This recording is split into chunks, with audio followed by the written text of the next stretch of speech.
ಹೆಚ್ಚಾಂಶಗಳು ನಡೀತಾ ಇದೆ. ಇದನ್ನ ಗಮನಿಸ್ಕೊಳ್ಳಿ. ಅಲ್ಲಿ ಯಾರು ಅಲ್ಲಿ ಬಂದು ಪ್ರೋಕ್ಷಣೆ ಯಾರು ತೊಂದರೆ ಮಾಡೋದು ಬೇಡ. ಆದ್ರೆ ಅರ್ಥ ಮಾಡ್ಕೊಳ್ಳಿ, ಗಂಗಾಜಲ ಅಂತಕ್ಕಂಥದ್ದು ಇನ್ನೂ ಅಭಿಷೇಕ ಆಗಿಲ್ಲ. ಗಂಗಾಜಲ ಅಭಿಷೇಕ ಮಾಡಿ ಇನ್ನೊಂದ್ಸತಿ ಹೊರಗಡೆ ತರ್ತೀನಿ ನಾನು. ಮತ್ತೊಮ್ಮೆ ನಿಮ್ಮ ಸಮೂಹದಲ್ಲಿ ಗಂಗಾಜಲವನ್ನು ತಂದು ಆ ಗಂಗಾಜಲವನ್ನು ಹೇಗೆ ಸೇವನೆ ಮಾಡಿ ಅದನ್ನ ಸ್ಥಾನಕ್ಕೆ ಹೋಗ್ಬೇಕು. ಅರ್ಥ ಮಾಡ್ಕೊಳ್ಳಿ.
ನಾವು ಗಂಟೆ ತಗೊಂಡ್ತೀವಲ್ಲ ಆ ಟೈಮು ಕೆಳಗಡೆ ಯಾವಾಗ ಕಟ್ಟಾಗಿ ಇಟ್ಕೊಳ್ಬೇಕು ಅದನ್ನ ಬೇಕು ಹೂವು ಕಲಿ ಒಂದೊಂದೇ ಹೋಗ್ಬಿಡಿ ಗೊತ್ತಾಗ ಹೋಗ್ಬೇಡ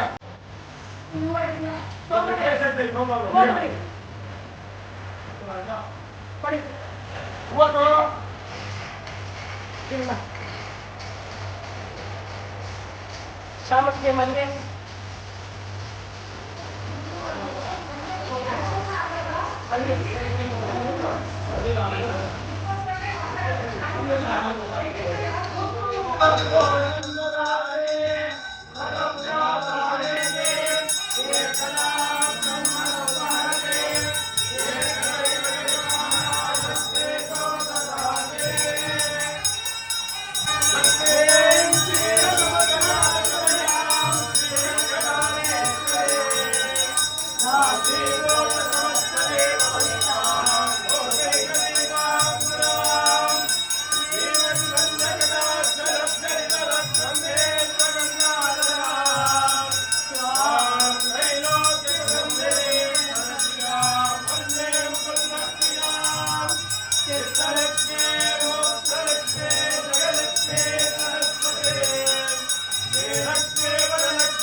ವಿಶೇಷವಾದಂತಹ 144 ವರ್ಷಕ್ಕೆ ಒಂದಾವಣೆ ಬರ್ತಕ್ಕಂಥ ಗಂಗೆ, ಯಮುನೆ, ಸರಸ್ವತಿಯ, ಕಪಿಲ, ಕಾವೇರಿ, ಕೃಷ್ಣಾ ನದಿಯ ವಿಶೇಷವಾಗಿರ್ತಕ್ಕಂಥ ತೀರ್ಥವನ್ನ ಈಗ ಗರ್ಭಗುಡಿಯಲ್ಲಿ ಸಾಲಿಗ್ರಾಮಕ್ಕೆ ಅಭಿಷೇಕ ಮಾಡಿ ಅಭಿಷೇಕದ ತೀರ್ಥವನ್ನ ಎಲ್ಲರೂ ಸಹಿತ ಇವತ್ತು ತೀರ್ಥ ಸ್ನಾನವನ್ನು ಆಚರಣೆ ಮಾಡಲಿಕ್ಕೆ ನಾವು ಬಂದಿದ್ದೇವೆ.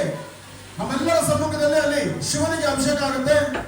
ಎಲ್ಲರೂ ಸಹಿತ ಸರತಿ ಸಾಲಲ್ಲಿ ನೂಕು ಮಾಡ್ಕೊಳ್ತೀರ. ತಾವೆಲ್ಲರೂ ಸಹಿತ ಶ್ರದ್ಧೆಯಿಂದ ಭಕ್ತಿಯಿಂದ ಎಷ್ಟೇ ಜನ ಆದರೂ ಸಹಿತ ಎಲ್ಲರಿಗೂ ವ್ಯವಸ್ಥೆ ಅಂತೂ ಮಾಡಿದ್ದೀವಿ. ನೂಕು ಮಾಡ್ಕೋಬೇಡಿ, ತೊಂದರೆ ಮಾಡ್ಕೋಬೇಡಿ.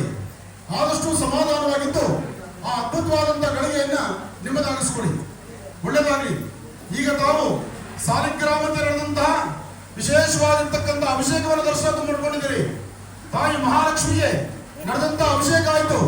ಇನ್ನು ಬಹಳ ಮುಖ್ಯವಾಗಿ ಈಗ ಗಂಗಾಜಲದಿಂದ ಅಭಿಷೇಕ ಆಗುತ್ತೆ. ಗಂಗಾಜಲದ ಅಭಿಷೇಕ ನಿಮ್ಮ ಕಣ್ಗಳಿಗೆ ಕಂಡ್ರೆ ದರ್ಶನ ಮಾಡ್ಕೊಳ್ಳಿ. ಇಲ್ಲ ಅಂದ ಪಕ್ಷದಲ್ಲಿ ತಾವು ಶ್ರದ್ಧೆಯಿಂದ ಪ್ರಾರ್ಥನೆ ಮಾಡ್ಕೊಳ್ಳಿ.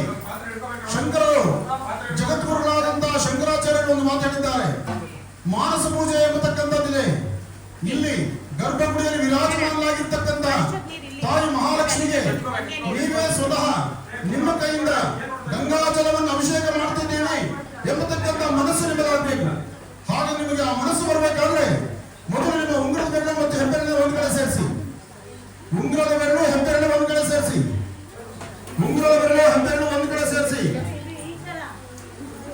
ನಿಮ್ಮ ಬಲಹಸ್ತದ ಉಂಗುರದ ಬೆರಳು ಹೆಬ್ಬೆರಳನ್ನ ಸೇರಿಸಿ 1 ನಿಮಿಷ ಕಣ್ಣು ಮುಚ್ಚಿ. ಎಲ್ಲರೂ ನಿಮ್ಮ ಕಣ್ಣು ಮುಂದುಗಡೆ ಒಂದು ಸುಂದರವಾದಂತಹ ಸೃಷ್ಟಿಯನ್ನ ಕಾಪಾಡುವಂತಹ ಆದಿಪೂಜಿತನೂ ಅಗ್ರಗಣ್ಯನಾದಂತಹ ಗಣಪನ ವಿಗ್ರಹ ನಿಮ್ಮ ಮುಂದಿದೆ. ಇವಾಗ ತಾವು ಗಣಪತಿಯನ್ನ ಪ್ರಾರ್ಥನೆ ಮಾಡ್ಕೊಳ್ತಾ ಇದ್ದೀರಿ. ನಿಮ್ಮ ಕಣ್ಣು ಮುಂದೆ ಒಂದು ಗಣಪತಿ ವಿಗ್ರಹ ಇದೆ. ವಿಗ್ರಹದ ಪಾದವನ್ನು ಮುಟ್ಟಿ ನಮಸ್ಕಾರ ಮಾಡ್ತಾ ಇದ್ದೀರಿ. ನೀವು ಗಣಪತಿಯ ಹಿಂಭಾಗದಲ್ಲಿ ವರಹಾದೇವ ಯಾವ ಹಿರಣ್ಯಾಕ್ಷ ಎಂಬತಕ್ಕಂಥ ರಾಕ್ಷಸ ಭೂತಾಯಿನ ಅಂಟಿಸ್ಕೊಂಡು ಬರ್ತಾನೋ, ಯಾರು ದೇವತೆಗಳು ಸಹಾಯ ಇಲ್ಲ ಅಂತ ತಿಳಿದು ಇಡೀ ಭೂಮಂಡಲವನ್ನು ಸಮುದ್ರದ ಆಳದಲ್ಲಿ ಮುಚ್ಚಿಡ್ತಾನೋ, ಆಗ ಮಹಾವಿಷ್ಣು ವರಹಾವತಾರವನ್ನು ತಾಳಿ ತನ್ನೆರಡು ಗೋಡೆ ಹಲ್ಲುಗಳ ಮೇಲೆ ಭೂಮಿಯನ್ನು ಇಟ್ಕೊಂಡು ಸಮುದ್ರದಿಂದ ಮೇಲೆ ಬಂದು ಎಲ್ಲರಿಗೂ ದರ್ಶನವನ್ನು ಕೊಟ್ಟು ಭೂಮಿ ಸಂರಕ್ಷಣೆಗಾಗಿ ಮಹಾವಿಷ್ಣು ನಿಂತಾನೆ. ಅಂತ ವರಹಾದೇವರು ಮುಂದಿದ್ದಾರೆ. ಈಗ ನೀವೇ ಸ್ವತಃ ನಿಮ್ಮ ಕೈಯಿಂದ ವರಹಾದೇವರಿಗೆ, ತಾಯಿ ಮಹಾಲಕ್ಷ್ಮಿಗೆ ಗಂಗಾಜಲವನ್ನು ಅಭಿಷೇಕ ಮಾಡಿಸ್ತೀರಿ. ಎಲ್ಲರೂ ಒಮ್ಮೆ ಕಣ್ಣು ಮುಚ್ಚಿ, ನಿಮ್ಮ ಕೈಯಲ್ಲಿ ಗಂಗಾಜಲ ಇದೆ, ಸ್ವಾಮಿ ಅಭಿಷೇಕ ಮಾಡ್ತಾ ಇದ್ದೀರಿ. ಅಂತಹ ಒಂದು ಪುಣ್ಯದ ಲೋಕ, ಆ ಸ್ವರ್ಗ ಲೋಕ, ವಿಶೇಷವಾಗಿರ್ತಕ್ಕಂಥ ದೇವತೆಗಳ ಆಶೀರ್ವಾದ ಪಡೆದು ನಮ್ಮ ಜನ್ಮವನ್ನು ಪುನೀತರನ್ನಾಗಿ ಮಾಡಿಕೊಳ್ಳುವಂತಹ ಅದ್ಭುತವಾದಂತಹ ಚಿಂತನೆಯೊಂದಿಗೆ ಲಕ್ಷ್ಮೀಪುರ ಸ್ವಾಮಿ ಸಾಲಿಗ್ರಾಮದ ಈ ಕ್ಷೇತ್ರದಲ್ಲಿ ನಿಮ್ಮ ಕಟ್ಟೆಗಳನ್ನು ನಿಧಾನಕ್ಕೆ ದೇವರನ್ನ ದರ್ಶನ ಮಾಡ್ತಾ ನಿಮ್ಮ ಹಾಗೆ ಆ ಕೈಗಳನ್ನು ಮೇಲೆತ್ತಿ, ಅಂದ್ರೆ ನಿಮ್ಮ ಬಲಹಸ್ತವನ್ನು ಮಾತ್ರ, ಉಂಗುರದ ಮೇಲೆ ಹೆಬ್ಬೆರಳು ಜೊತೆಯಲ್ಲಿರಬೇಕು, ನಿಮ್ಮ ಕೈ ಮೇಲೆತ್ತಿರಬೇಕು. ಈಗ ದೇವರ ದರ್ಶನ ಮಾಡ್ಕೊಳ್ಳಿ. ಗರ್ಭಗುಡಿಯಿಂದ ನಿಮ್ಮ ಕೈ ಹಾಗೆ ಇರಲಿ. ಒಂದು ನಿಮಿಷ. ಆಶ್ರಮಕ್ಕೆ ಆಗಮಿಸಿರ್ತಕ್ಕಂಥ ಎಲ್ಲಾ ಭಕ್ತಾದಿಗಳು ಕೂಡ ಪ್ರಯಾಗರಾಜ್ ಕುಂಭಮೇಳದಿಂದ ತಂದಿರತಕ್ಕಂಥ ತ್ರಿವೇಣಿ ಸಂಗಮ ಮಹಾಶುದ್ಧ ತೀರ್ಥ ಗಂಗಾಜಲದ ಅಭಿಷೇಕ ಆಗ್ತದೆ. ಎಲ್ಲರೂ ಕೂಡ ದರ್ಶನ ಮಾಡ್ಕೊಳ್ಳಿ. ಗಂಗೆ ಚಮನೆ ಜೈವ ಗೋದಾವರಿ ಸರಸ್ವತಿ ನರ್ಮದಾ ಸಿಂಧು ಕಾವೇರಿ ಜಯಸ್ಮಿನ್ ಸನ್ನಿಧಿಂ ಕುರು.